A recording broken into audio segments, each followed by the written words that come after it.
What's up, everyone? This is Xavier, your host, and welcome to the 210 Stockyard. The San Antonio Brahmas took care of business on week 6. So they did exactly what they had to do. They beat Arlington, and not only did they beat them by more points than Arlington previously had beat us. So as of right now, we now own the head-to-head versus Arlington. So that means the Brahmas are still in the fight. And they actually could surprise the league. Honestly, I think that they will. It's almost as if this is scripted. Now, I'm not talking conspiracy theories, but just saying the Brahmas season is almost, or can be, fairy tale scripted. They start off the season not doing well. They barely won their second game. But if we look ahead at the rest of the season, we actually stand a chance at moving up to number 2 and even possibly number 1. But we definitely still have a chance of making the playoffs. But the story of week 6 wasn't necessarily the win or the defense, it was actually the quarterback. We got to see our first pick ever, Jawan Pass, take the helm, and we also got a chance to look at our newest quarterback addition, Kurt Benkert. And now, as far as I can tell, the fandom seems split between both quarterbacks. Now, I do think that Kurt Benkert can be good, or is good, or will be good. He just needs time. I mean, again, I didn't have high expectations from him with only 2 days practice. And as a matter of fact, going into our next game against Vegas, I still think Jawan Pass should be QB1. Now, that being said, the game plan for the quarterbacks going into this is, and this is something that Coach Hines Ward said during the game when they interviewed him. The game plan was to give Jawan Pass the first 2 series, see how he does, and then let Benkert come in, and he has 2 series, and they would make decisions from there. So it's actually kind of astounding that we were able to pull off the victory. Now, defense played a huge role. I love our defense. God, I love our defense. So what I'm going to do, I'm just going to compare each quarterback's 2 opening series or drives, kind of talk about what I saw, and I'd really love to hear your thoughts. I want to hear y'all's take on how the game went, quarterback play, how the offense is looking. We know our defense is solid, so let's talk football. So no surprise, first play of the game is going to be a handoff to Jaquez Patrick for a pickup of 4. Second play, they stick with the run, another 4-yard gain for Jaquez Patrick. Now 3rd and 2, and we continue to use Jaquez Patrick as our workhorse. Now, side note, Kalen Ballage, our starting running back, hurt his Achilles, I believe, so he's out for the season. So that leaves Jaquez Patrick as our number 1 running back. So most of the ground game is now going to run through him. So that's just a little good fantasy pickup for you guys out there. So we got the first down, 1st and 10.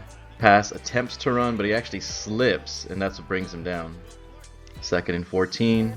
Attempted pass to Akers. That was just bad timing. Now 3rd and 14.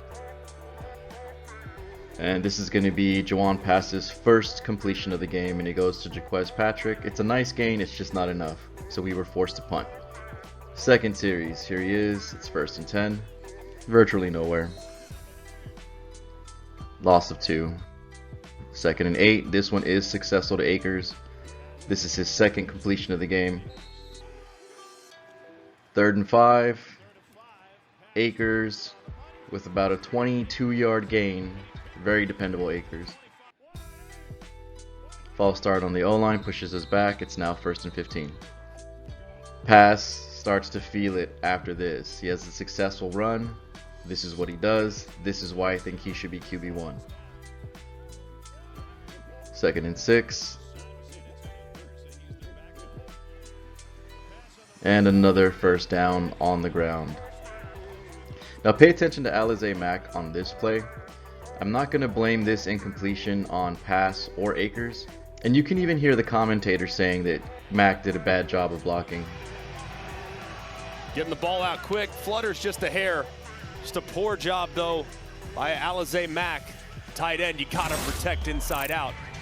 Now, next play, pay attention to the play clock, as it's just going to tick down, and Jawan Pass does not seem to notice. In fact, he thought someone was offsides. And he didn't get the playoff. And these mistakes are just going to happen again because he hasn't played in a game. I'm not sure that he was even fully practicing or participating with the team. He was always listed as inactive or unavailable.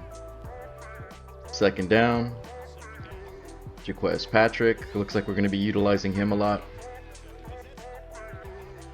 3rd and 9. This was a really bad pass. So we settle for the field goal. Romo does his thing. We do have the best kicker in the XFL, by the way. Alright, so here's our first look at Kurt Benkert.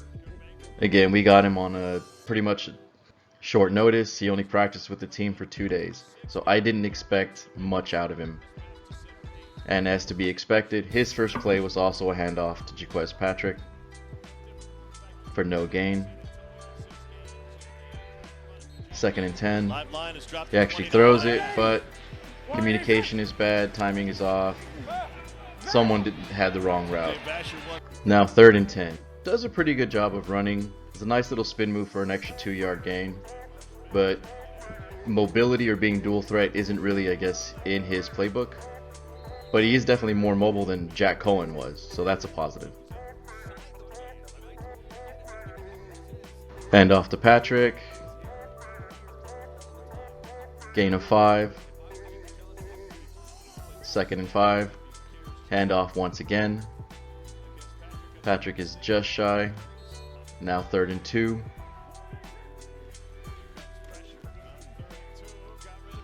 That was just the tight end not having good hands on that play. Good play call, good throw, just bad attempted catch by the tight end. I got to give a shout out to the fans that made the road trip and showed up to the Arlington game. They showed out in force. I love that they were all together. That was great planning. It just goes to show how loyal San Antonio is to their team even when we were doing bad. So kudos to you, Brahma Nation.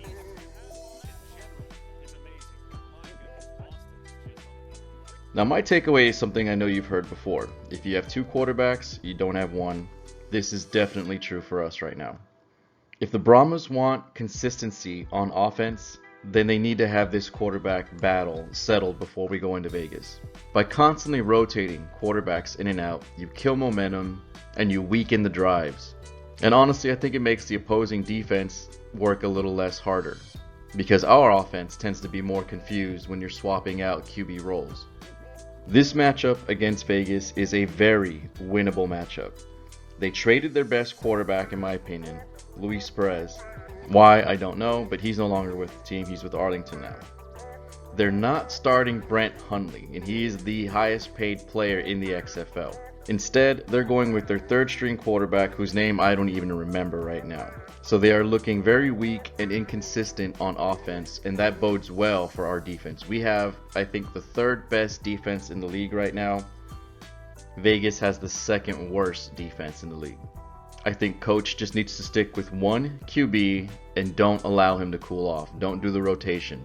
If we beat Vegas, there is a high potential for the Brahmas going into the Week 8 matchup against Houston. There's very high potential that that match can be for 1st or 2nd place in the South. This week, we have a very winnable matchup against Vegas. Houston has a tough matchup against St. Louis. And Arlington also has a tough matchup against Seattle. So assuming, I guess in a perfect world, if Arlington and Houston lose and San Antonio wins, when San Antonio meets Houston at home for Week 8, that is a potential matchup to decide 1st place in the South. And then after that, we play Orlando again, which again should be winnable, and we finish off facing the toughest team in the league, DC.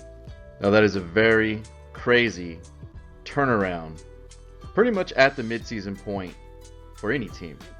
It is very doable, and I'm very confident that we are actually going to see San Antonio in the playoffs. And to the Brahma faithful out there that are listening and watching, thank you so much. Please like and subscribe. Let me know if there's anything you want to see or want me to cover. And tell me what you think. Do the Brahmas have a chance at making a playoff run? If so, do we have a chance at a championship run? Who should be the starting quarterback? Can we run the table for our final 4 games? I will be tailgating at the next home game. I hope I see everyone there, and I hope we open up the upper decks for our remaining games. I want to see all of San Antonio in that dome loud and proud. Thanks for stopping by and hanging out with me. And as always, horns forward.